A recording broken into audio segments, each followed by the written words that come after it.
So you want a bike that's just pure fun? Well, the Ducati HyperMotard 698 Mono delivers Grin Factor big time. But the question we all have is, who is this Hooligan machine made for?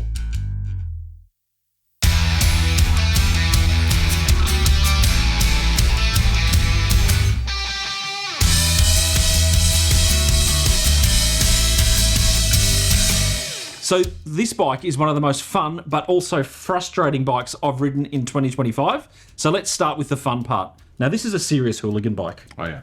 I think that's an understatement. Let's speak to a serious Hooligan. Okay. Yeah. Well, What do you think?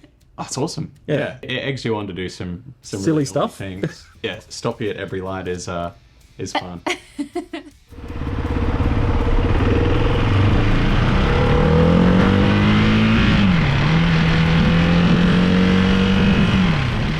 Yeah, it's like 77 horsepower. 77 horsepower. Yeah, and that's the thing that I love telling people is that, and Ducati have said as well, it's the most powerful single cylinder on the market at the moment. And people get excited by that. Like everyone I told that, oh, it's a single cylinder, they're like, how big? What? Can I ever go? I said no, obviously. There's something that we have to talk about, which is the styling, because I think it is quite a unique looking bike to see, especially on the road. Colours, the graphics all over the side. What do you think about the style? Oh, I mean, I liked it. The RVE version we had, I like the styling of that, and I like the colourway of that. I love that twin exhaust out the back. Oh yeah. Completely unnecessary. But it looks cool. Yeah. It does look good. And the twin color wheels. Oh yeah. That was probably my favourite part of the styling, is just that extra little bit of colour. It just makes it pop. I mean, a super motard designed and built by Ducati was not on my 2025 bingo card, but I'm not complaining. And the other thing is it's a real super motard. So it's dirt bike derivative, road tires, lots of suspension travel, fundamentally lightweight and fundamentally fun to ride. Yeah, 160 kilos fully fueled. Oh yeah. Funny thing that they say on their website though, they call it, I think it's 151 kilos wet weight without fuel. It's a bit unusual. Yeah, that's really odd. It's a really odd way of putting it. But anyway, it's about 160 kilos fully fueled. The bike looks small. You look at it in photos and it looks tiny. And then you sit on it and it's really, really tall. It's quite tall. I'm about 5'10", and it was like just the perfect height. Like I could just reach the ground. Couldn't flat foot it, but for me, spot on. But I think if you were any shorter, you might have a little bit of difficulty. Oh, I struggled. It's got 4 rider modes and I found them all really, really different. What do you guys think? Didn't find them. Didn't find them? At all? Like I didn't figure out until much later that it was in settings. Yeah. Settings rider modes. I rode in wet, urban, road and sport. Really like the road version. Yeah, I think I pretty much only rode it in mode. In mode road? Mode road. That was the only mode I did. Oh, I see. Okay, so it's Ducati fanboy time, and that means we got to talk about the way it makes you feel. And it feels good. Yeah. It feels like a Ducati. You've got that Desmo noise, which is great. I was gonna say, it sounds like a Ducati as well. Yeah.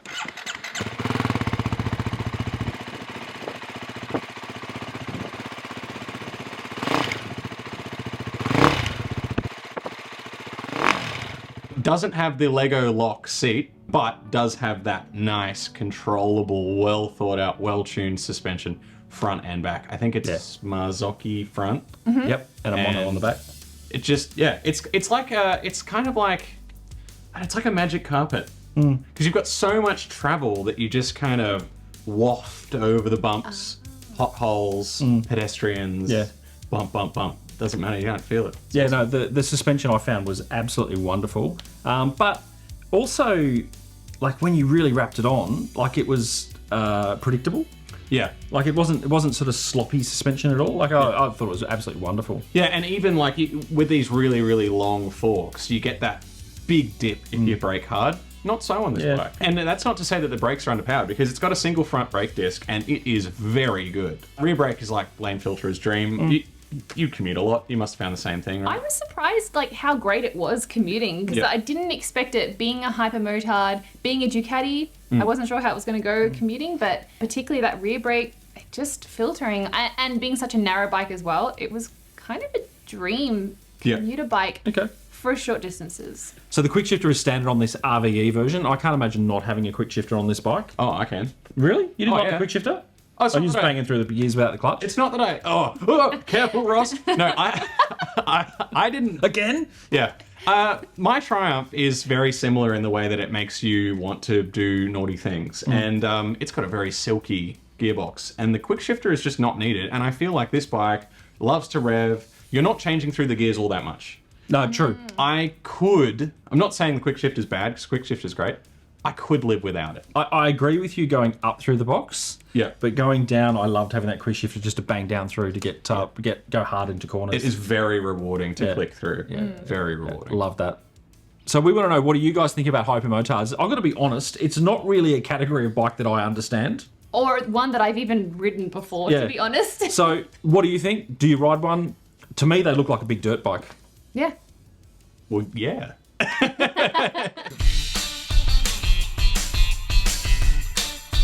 There's definitely one thing we can all agree on, and it is for the thumbs down, and it's the uncomfortableness of this seat.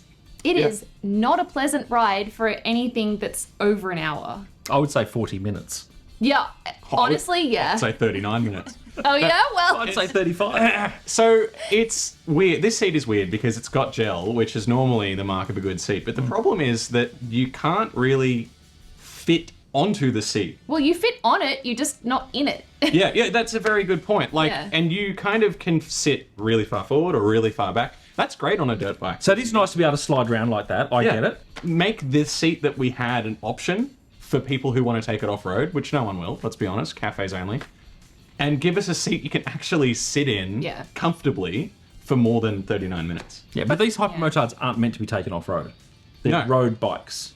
So begs the question, why is the seat like Yeah. So I was super thankful that when I did ride it, it was really cold weather, and I was like, yes, Ducati, here we go. And it is a warm bike. It's not super hot, but it does get warm when you're at a standstill. But I was really looking forward to it on those nights when I was riding, because it was quite cold.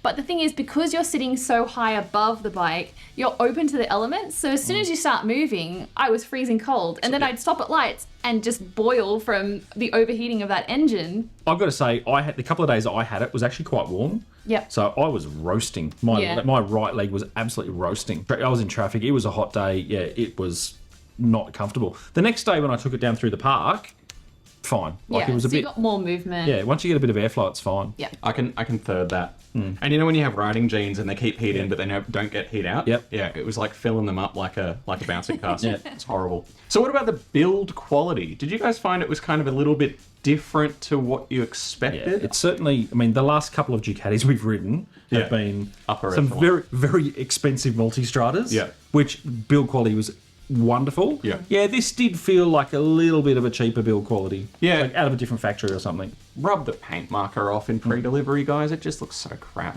Like, takes 5 seconds. And the little LCD display, they slap that big TFT on every other model.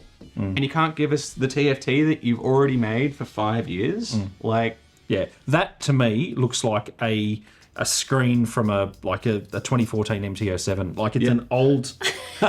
No, but that's actually very But fair. that's exactly what it looks like, and Yeah. I'm like, hang on, that's a 25 grand bike. But it's like bizarre that they've taken what they have of like a great TFT and they've really like gotten a dumbed down version for this bike. Yeah, Like, and also, and it's not something that normally bothers me, but no fuel gauge on it. wow, it bothers me too. it's Always. not. And it's got, 9 litres of fuel? Yeah. So it's not like you've got a lot of leeway when the fuel light comes on. Yeah. Let's talk about the clutch. I've got to be honest, the first time I rode it out of Ducati, stalled. I still It's just like, did you? Yeah. I mean, it I was just didn't stall weird. it once. And I was just like, what's going on here? It's a long way out, the bite. It was crazy. It takes a long amount of fiddling to figure out how to master that clutch. Yeah. And then when it's hot, it feels different again. Yeah, absolutely. As soon as it warms up, you're right. Yeah. Yeah. So I was talking about rider modes before, and you said you only went in one rider mode. Why was that? Well, okay, so you know how normally when you go into a menu and there's a menu titled rider modes, or even better, you have a button for the rider modes. But no, this bike is Italian. So you go into the menu and you go into settings. You have to do this while you're stationary, by the way. Settings, rider modes. It's hidden in settings. Why? Yeah. Then you select the rider mode and it flashes. Thank God, I finally figured it out.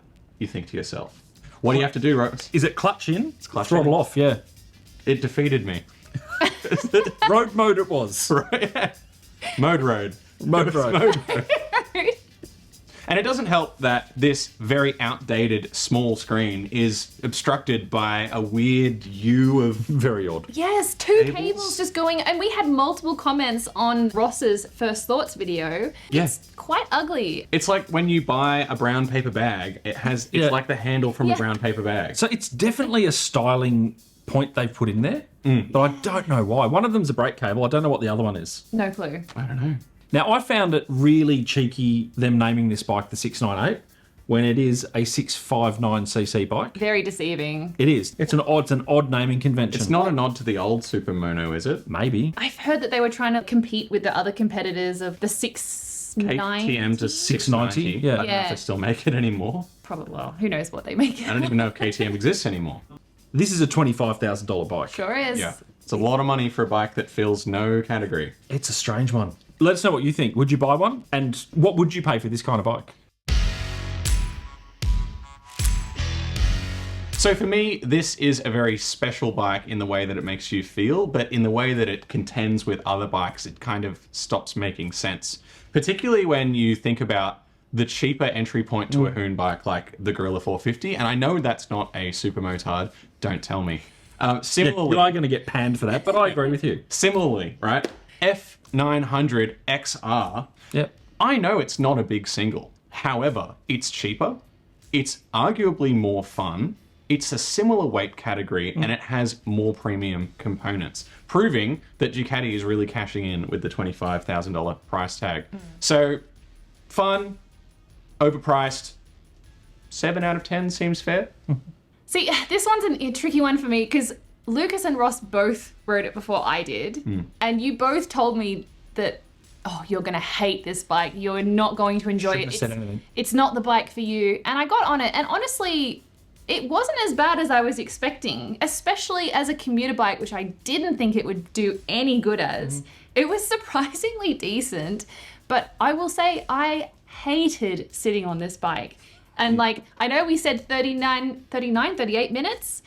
20 minutes was Really? Okay. already getting to me. Sitting in traffic, it was pretty warm, but it was just uncomfortable. I didn't mind ducking up to the shops and back on it. And obviously it'd be a great bike if you were taking it out for short runs through twisties. Then I think it would be a heap of fun. But for me, I wouldn't buy it. So I'm going to give it a 6.5. Yeah, it's fair enough. So this is not a category of bike that I understand, and it's not a bike that I would buy. No. Having said that, I did have fun. I took it down through the park a couple of times. Great fun through the twisties. Really likes to rev out. Loved that. So for me, about a 7. Probably wouldn't buy one. I certainly wouldn't buy one at 25 grand. But it was undeniably a fun bike to ride. Oh, yeah. So who's actually buying the Ducati HyperMotard 698 Mono? Because it is not me. Or me. Not for 25 grand. Look, it is insanely fun, and it's a bit of a blast to ride, but it's not exactly sensible.